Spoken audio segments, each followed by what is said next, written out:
कारण कसं आहे, वाढण्यासाठी चांगलं सुदृढ होण्यासाठी ऊन आणि सावली पाहिजे. सावली त्याला जसं बसू वाटेल तसं बसणार आहे.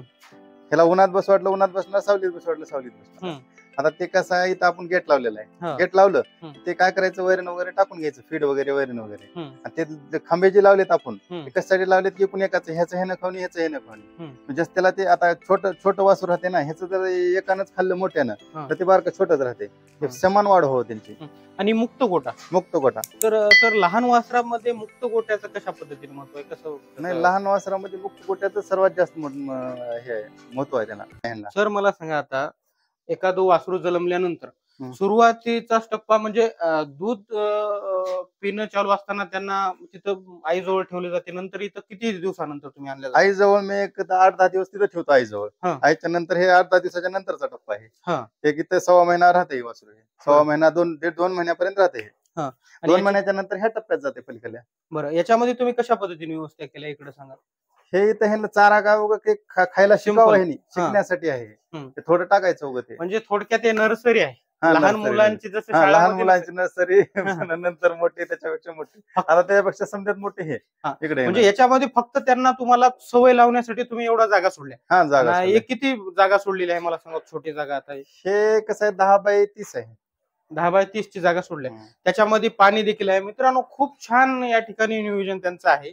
एक कप्पा व्यवस्थित केलेला आहे आणि पहिला टप्पा एखादं वासरू जन्मल्यानंतर 8-10 दिवस ते म्हशीसोबत ठेवतात आणि म्हशीच्या नंतर ते अशा पद्धतीने त्यांनी या ठिकाणी कप्पा करून एक छोट्या वासरांना त्यांनी ठेवलेले आहे आणि याच्यामध्ये पाण्याची व्यवस्था आहे. आता हे जे हौद आहे याच्यामधलं पाणी यांना टाकले जाते या ठिकाणी. पाणी हौद हे कसं आहे, चंदीसाठी आहे. हे समजा सर्वांसाठी चंदी भिजवली. आणि इथं पूर्ण म्हणजे गेट अशा पद्धतीने ठेवून हे कसं आहे, मोकळं राहिलं ना त्याला पण बांधल्यासारखं राहणार नाही. छोटं वासरू राहते ते, त्याला बांधून राहण्यापेक्षा खुलं राहिलेलं चांगलं. हे म्हणजे थोडक्यात फर्स्ट टप्पा. फर्स्ट टप्पा. त्याच्यानंतरचं हे स्टेज आहे का? नंतरचं हे स्टेज आहे. हे त्याच्यानंतरचं हे स्टेज प्यायचे तुटलेले असतील. आता त्याच्यानंतर तिथं किती दिवस राहतात? 2 महिने राहतात तिथं 2 महिने. 2 महिन्याच्या नंतर याच्यामध्ये तुम्ही सोडून दिले? याच्यामध्ये येणार 2 महिन्याच्या नंतर. आणि म्हणजे मुक्त गोट्याची संकल्पना वाटली मला. याच्यामध्ये तुम्ही या ठिकाणी चारा वगैरे ह्यांना येणार. त्याच्यामध्ये इथं चारा येते, हे चारा येते, हे चारा. ह्याच्यामध्ये चारा आहे, त्याच्यामध्ये चारा आहे. आणि पाणी इकडं ह्यांना वेगळं पाणी ठेवलेलं आहे. हे 8-10 दिवसाला ह्याच्यात चुना वगैरे टाकून, 8-10 दिवसाला चुना वगैरे टाकून इथं पाणी ठेवलेलं आहे. दररोजच्या दररोज स्वच्छ दिलेलं आहे पाणी यांना. म्हणजे हे कप्पा करून तुम्ही त्याच्यामध्ये पाणी आहे, चारा आहे आणि संपूर्ण या ठिकाणी वासरं म्हणजे वगैरे सोडले. आणि मेन कसं आहे माहिती आहे का, यांना सावली जवळ वाटलं सावलीत जाणार, उन्हात जवळ वाटलं उन्हात जाणार. ऊन पण त्याला महत्वाचं आहे. कारण कसं आहे, वाढण्यासाठी चांगलं सुदृढ होण्यासाठी ऊन आणि सावली पाहिजे. सावली त्याला जसं बसू वाटेल तसं बसणार आहे. ह्याला उन्हात बसू वाटलं उन्हात बसणार, सावलीत बसू वाटलं सावलीत बसणार. तर हे किती स्पेस सोडल्या तुम्ही याच्यासाठी? हे आहे 20x40.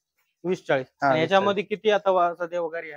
ह्याच्यामध्ये 40 आहेत समजा टोटल. त्याच्यामध्ये 30 आणि ते 40 आणि ते तिकडे पलीकडे मोठे हे 30 आहेत टोटल. मग यांची तुम्ही कशा पद्धतीने काळजी घेता? यांना खुराक काय देता? त्यांना पण खुराक तेच राहते, ते जनावरांना जे राहते तेच खुराक राहते. आणि मेन ह्यांना वेगळे खुराक वेगळा आहे, दाखवतो तुम्हाला. ते फीड ह्यांचं वेगळं राहते. त्याच्यासोबत ह्या खुराकासोबत ते देतो मी. सर, दूध व्यवसायामध्ये खूप लोक लहान वासराची व्यवस्थित काळजी घेत नाहीत. म्हशीचं दूध तुटल्यानंतर त्यांना लगेच कुठेतरी विकून टाकणं, दूध व्यवस्थित न पाजणं, त्यांना दूध खुराक व्यवस्थित न देणं, लसीकरण न करणं. तर तुम्हाला काय वाटतं, अशा पद्धतीने लहान वासरांची देखील कशा पद्धतीने काळजी घेतलं पाहिजे दूध व्यवसाय? लसीकरण तर ते मी आता पहिल्या स्वरूप जन्मल्यापासून त्याला 8 दिवसाला लसीकरण करतो, 15 दिवसाला करतो, पुन्हा नंतर 30 दिवसाला करतो, पुन्हा 3 महिन्याला करतो लसीकरण तर दिलंच पाहिजे. पुन्हा नंतर त्याला ते काळजी काय पाहिजे, फीड चांगलं दिलं पाहिजे, पाणी व्यवस्था चांगली दिली पाहिजे, तर ते सुदृढ होणार आहे. आणि मेन आपल्याला म्हशी व्यवसायाचा हे वासरू म्हणजेच कमाई आहे. आता 40 वगैरे आहेत माझ्यापाशी. आता हे 1 वर्ष 1.5 वर्ष आता 3 वर्षापर्यंत आलेले आहेत. मग ते 3 वर्षामध्ये त्याचे 40 लाख तयार होते आपले.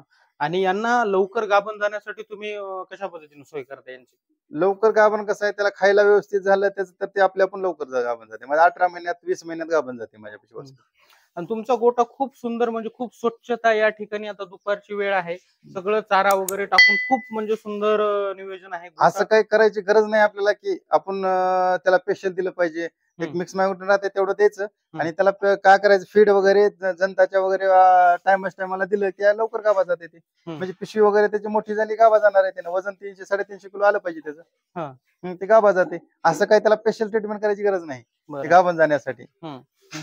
आणि याच्यामध्ये तुम्ही किती वर्षापर्यंत ठेवता आता या वगैरे? आता 1 वर्षापर्यंत जाते. 1 वर्षानंतर तिकडे जाते. म्हणजे 2 महिने ते 1 वर्ष का? हा, नाही ते तिकडे 2 महिने. हा, त्याच्यानंतर पुन्हा नंतर 2 महिन्याच्या पुढले एक वर्ष इथं राहणार. 1 वर्षानंतरचा टप्पा कशा? 1 वर्षानंतर पुढे जाणार तिकडे. आता इकडे तुम्ही बांधकाम करणार आहे का त्याचं? बांधकाम होतं पहिलं, आता ते नवीन केले दुसरं. आता मग तिकडल्या टप्पा केल्यानंतर तिकडे कशा पद्धतीने नियोजन करायचं? आता तिकडलं नियोजन जे आहे ते आता ते तुम्हाला केलेलं आहे. ते जागेवर तिथं खायला जाणार, तिथं गेट बंद होणार.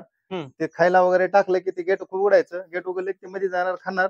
आणि आपल्या शेण देखील उचलायची गरज नाही, ते शेण आपल्या आपण इथं आता पडणार. इकडलं नियोजन आहे तुमचं, तुम्ही जे आता बांधकाम चालू आहे याचं, म्हणजे 1 वर्ष इकडलं दाखवते सांगाल. आता 1 वर्षानंतरच झाल्यानंतर इकडे हे जे तुम्ही बांधकाम आता करणार आहात 1 वर्षाचा वगैरे झाल्यानंतर, ते कशा पद्धतीने असणार आहे मला सुरुवातीला सांगा. बांधकाम झालेलं आहे त्याचं, आता थोडं राहिलेलं आहे, 10% काम राहिलेलं आहे त्याचं. आता ते कसं आहे, इथं आपण गेट लावलेलं आहे. गेट लावलं ते काय करायचं, वैरण वगैरे टाकून घ्यायचं, फीड वगैरे वैरण वगैरे. आणि ते खांबे जे लावलेत आपण, कशासाठी लावलेत की एकूण एकाचं, ह्याचं हे न खावणी, ह्याचं हे न खावणी. म्हणजे त्याला ते आता छोटं वासरू राहते ना, ह्याचं जर एकानंच खाल्लं मोठ्यानं तर ते बारकं छोटंच राहते. समान वाढ हो त्यांची. आणि मुक्त गोटा तर सर, लहान वासरामध्ये मुक्त गोट्याचं कशा पद्धतीने महत्व आहे? कसं? नाही, लहान वासरामध्ये मुक्त गोट्याचं सर्वात जास्त हे महत्व आहे त्याला. कारण त्याला ते सारखं बांधून जर ठेवलं तर ते कसं होणार आहे त्याचं, माणसाला ते असं बांधून जर ठेवलं एकाच ह्याच्यामध्ये तर कसं, त्याला खुलं जर असलं त्याच्या मनासारखं आहे ना ते. आता हे काय केलंय माहिती आहे का, मी झाडं लावली तिथे त्यांच्यासाठी. आणि झाड दोन्ही उपयोग केले मी. झाडं लावून पुन्हा नंतर तिथे काय केलं, इटाचं बनवलंय. त्यालाच घासायचं त्यांनी. म्हणजे नंतर हे मध्ये झाड बी होणार आणि झाडाला पण नुकसान करणार नाही आणि हे घासण्यासाठी पण होणार. इथलं आता तुमचं गोट्याचं बांधकाम चालू आहे, इकडं कशा पद्धतीने थोडं पुन्हा एक वेळेस सांगा. इथे कशा पद्धतीने हे खाण्यासाठी दावण वगैरे केलेली आहे.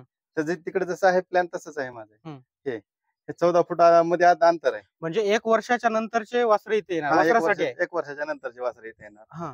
आणि इथं नंतर ते बुल वगैरे समजा सोडणार, ते स्विमिंगला जाणार. तिथं स्विमिंगच्या नंतर इथं स्विमिंग साठी रस्ता आहे. हे इथून गेट, हे ट्रॅक्टर आपलं मध्ये येऊ, हे शेण उचलण्यासाठी. हे आपण गेट ठेवलेलं आहे इथं शेण उचलण्यासाठी. आणि इकडून ठेवलेलं आहे त्यांना वासाला बाहेर जाण्यासाठी. हे इथून मध्ये स्विमिंग मध्ये जाण्यासाठी त्यांना. बरं, हे स्विमिंग साठी. म्हणजे थोडक्यात म्हशीसाठी नाही, वासरासाठी तुम्ही नियोजन केलेलं आहे. म्हणजे गाभण जाणार आहे. गाभण जाणार. अशा पद्धतीने चांगल्या वातावरणात ठेवले तर ती खूप लवकर गाभण जाणार ना. त्यांना कसं नॅचरल काय समजी जर त्यांच्या सोयीशिवाने जर सुविधा दिली लवकर जाणार. ते सावलीमध्ये जायचे, त्यांनी सावलीमध्ये जाणार, झाडाखाली सावलीमध्ये. आता हे काय झाड बनवले, त्याला घासायचं पण केले आणि ते पण केले, दोन्ही पण केले. याच्यासाठी कधी सुरुवात होईल आता याचं? आता 1 महिन्यामध्ये सुरुवात होते. हे आता झाले, काम झाले, 80% काम झाले, 20% राहिले फक्त याचं. स्विमिंग पूल वगैरे व्हायला मला पाण्यासाठी थांबलोय मी. ते म्हणजे पाऊस आहे ना, तिथं काम होत नाही, त्याच्यासाठी थांबलोय. आता हे भविष्यात मी वासरासाठी काय करणार आहे, ते त्यांच्यासाठी एक आता जमीन जी दुसरी घ्यायची आपल्याला, ते वासर पूर्ण तिथं नेऊन सोडायचे मला. बरं, संपूर्ण सर हे किती क्षेत्र आहे तुमचं? किती गुंठे तुमची जागा आहे? हे माझी 10 गुंठेच्या वर आहे. आता हे वाढले, म्हणजे पहिले 10 गुंठे 9 गुंठे होतं, आता हे 15 गुंठे झाले. 15 गुंठे झाले समजा तिथपर्यंत. संपूर्ण जागा तुमची 15 गुंठ्याची? 15 गुंठ्याची. बरं,